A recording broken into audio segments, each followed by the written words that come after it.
हम इसीलिए बांग्लादेश में सताए जा रहे हैं क्योंकि हम हिंदू हैं, हिंदू धर्म को मानते हैं। बांग्लादेश के छोटी छोटी लड़की 11 से 16 वो लेके चला जाता है, कभी शादी करता है, शादी तो नहीं निकाह करता है।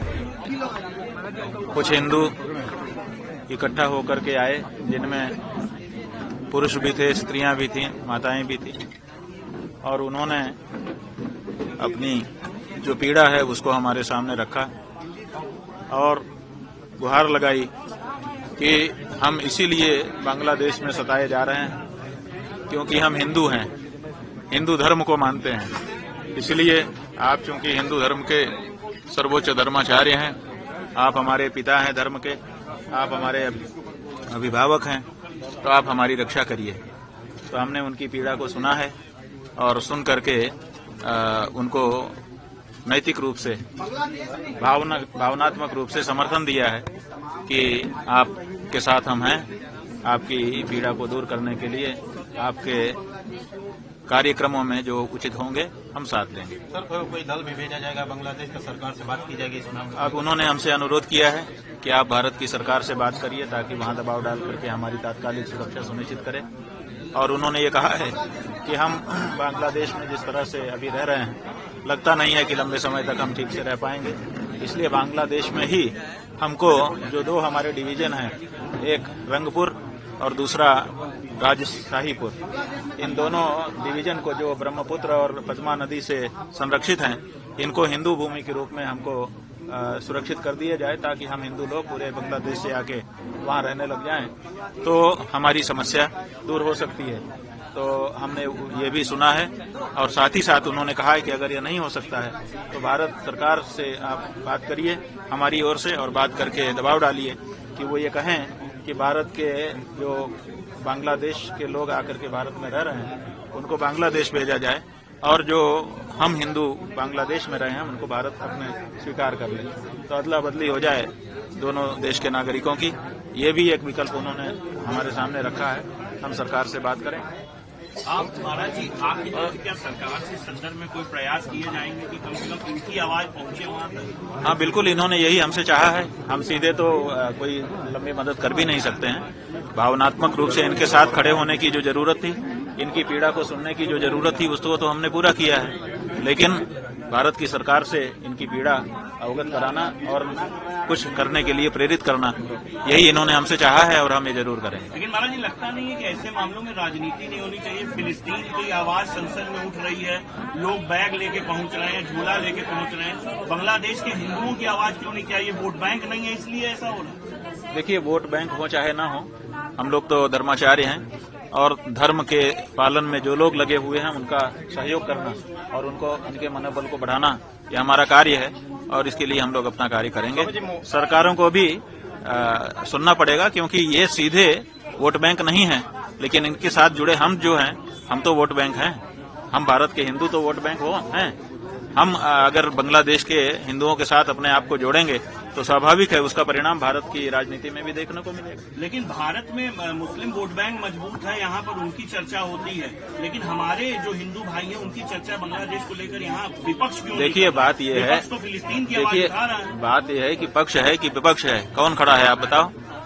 पक्ष भी कहाँ खड़ा है? पक्ष के पास तो इस समय ताकत है ना, पक्ष क्यों नहीं खड़ा हो रहा है? पक्ष को चाहिए कि वो खड़ा हो जाए और विपक्ष को भी चाहिए।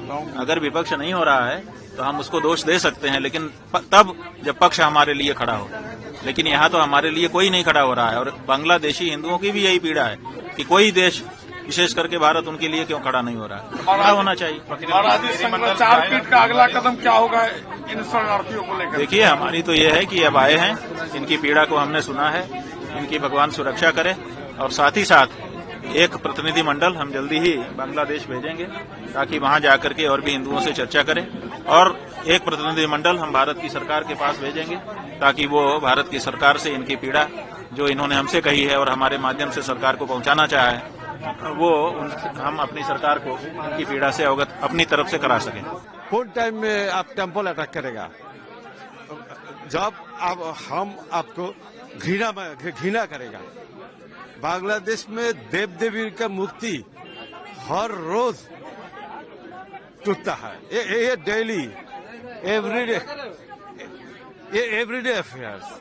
बांग्लादेश के छोटी छोटी लड़की 11 से 16 वो लेके चला जाता है, कभी शादी करता है, शादी तो नहीं निकाह करता है, तब बाद में तो ये गार्ल का है, कोई गार्ल उधर में सुरक्षित नहीं है। वो जिसका पेरेंट का गार्ल है ना, लड़की है ना, और रात में नींद नहीं आता है। सो ये सिचुएशन हाल यही है। जिसको एक लड़की है वो मर गया, जिसको एक घर है अच्छा, एनी टाइम वो घर चला जा जिसका हम इधर आया, इंडिया में आया 22 दिसंबर। हम इधर आया गुरुजी के साथ।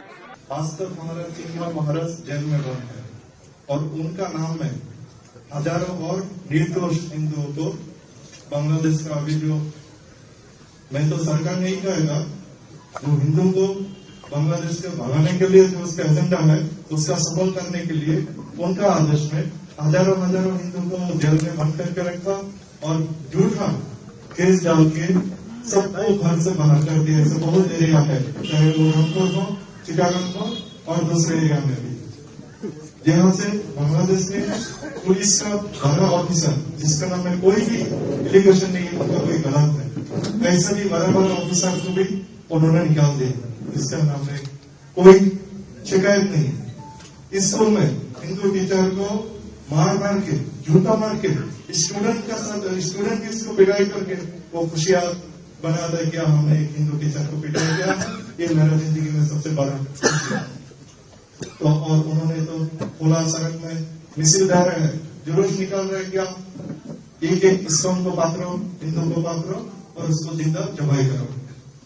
तो इसी हालत में ये जब हमारा काम में समय रहता है तो उस जगह में एक हिंदू कैसे रह सकते हैं, उसको क्या नहीं पता है, कौन रहेगा।